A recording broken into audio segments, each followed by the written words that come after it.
Success is often not a loud event. It's those silent walks to the gym every single day. It's the silent commute to work every single day.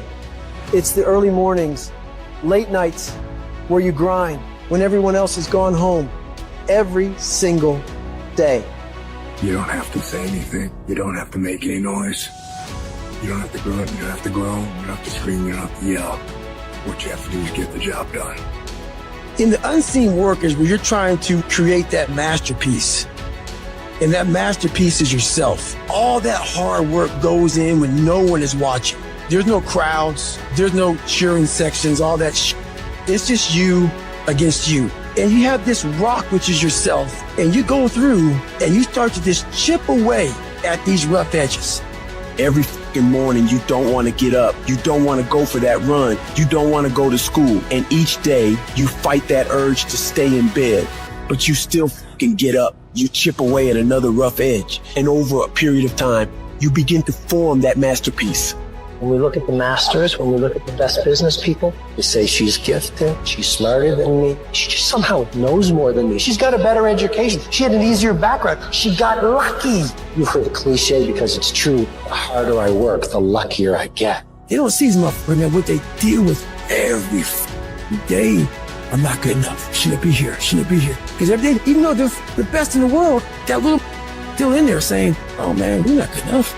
Not the strongest guy, not the fastest guy, not the smartest guy, but I will work, and I will work hard. I will be up when my competitors sleep. I will be up when my enemy is curled up in bed. I will be up getting after it.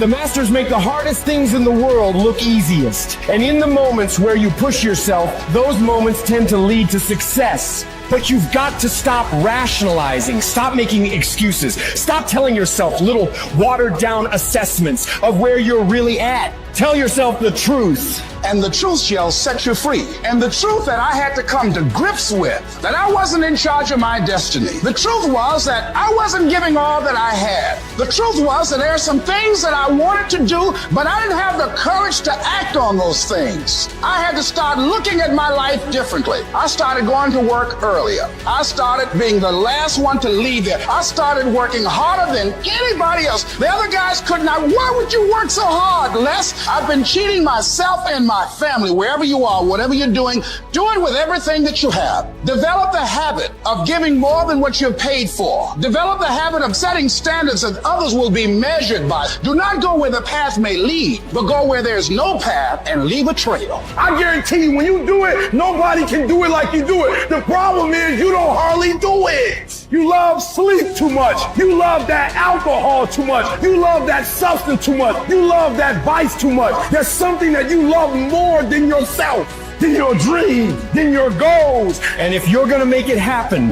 everything in the world has to become secondary. You've got to become obsessed to the point where people think you're crazy. You discipline yourself every day to do what is required. You sweat, you suffer, you endure, and at the end of it all, you win. If you can't right now, there's no one looking, man. And how you hold yourself, how you see yourself. What do you do when no one's watching? If you do it then, I guarantee you'll be doing it when everyone's watching.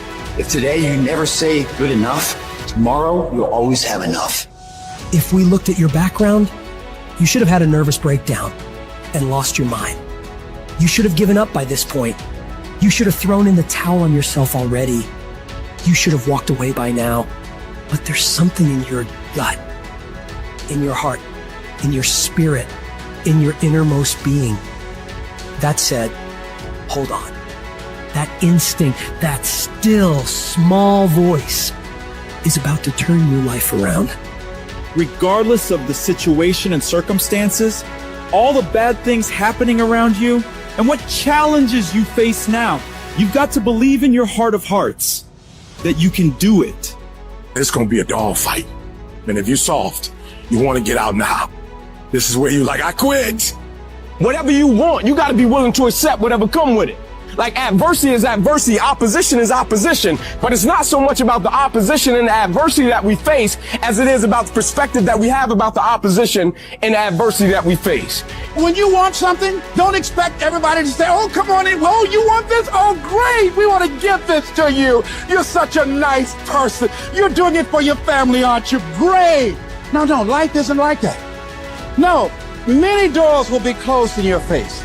Many loans that you will want. And they say, no, you don't have enough collateral. You don't have enough credit. And most people will give up. But you've got to decide that I'm going to be fearless and I'm going to go all out. I'm going to be relentless. I don't care how many no's I encounter. I refuse to be denied. I challenge you to fight, to work, to not stop here, to believe so heavily in your aspirations that you too will not fear the word no, but instead you will choose to welcome it. And when you want it as bad as you want to breathe says, I'm willing to make any sacrifice. I'm willing to go through any pain. I'm willing to go through any suffering. I'm willing to go through whatever it takes. So when I get in there, I guarantee you at the end of it, I won't be the one that surrendered. So as we look at the future, we can decide that from this day forward, as I look at all the dimensions of my life, looking at myself mentally, emotionally, and spiritually, I'm going to do all I can do to develop me, to bring my talent out here, to make a contribution to life. But is it easy? No. Is it worth it? Yeah. Yes, your life is worth it. Our biggest challenge is to look at our own lives and ask the question, how am I holding myself back? Am I being as creative as I need to be? Am I using every resource I have? Am I turning up every rock to find what I'm looking for? Am I being unstoppable? Am I being relentless? The only thing that holds you back is the thing between your two ears, your own mind. If you can increase your self-belief and see yourself doing better, you will.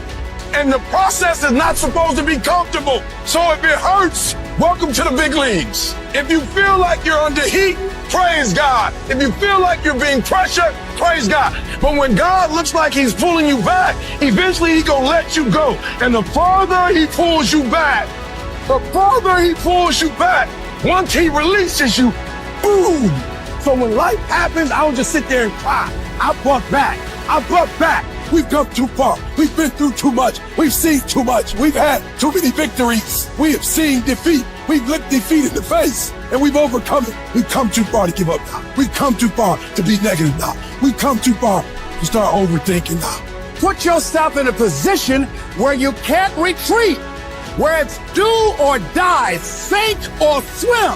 Here's what you'll find out. You'll develop incredible swimming skills. You'll find yourself stroking unlike you've ever seen before. Through the inspiration of desperation, you'll become more creative than ever before. Throw your whole self into it. See, most people go at it tentatively. They don't give all their stuff. They don't concentrate. You can't make a basket unless you shoot the ball. You can't hit a home run unless you take a swing at it. Most people won't even take a swing. If you want something, you've got to be relentless. You've got to decide, I deserve this and I'm going to have it. And you go all out to get it. The spirit of resiliency, the spirit of grit, it's in your DNA. It's in your blood. Overcoming is in your blood. Getting through adversity is in your blood. We need to focus on where we're going, not where we come from and what's happening. You gotta tell life, I don't know who you've been dealing with, but you ain't dealt with me. You gotta tell bankruptcy. You gotta tell divorce. You gotta tell sickness. I don't know who you've been dealing with. You come up against the wrong one this time. You can be and do whatever you want, and nobody can stop you. Nobody can stop you but you.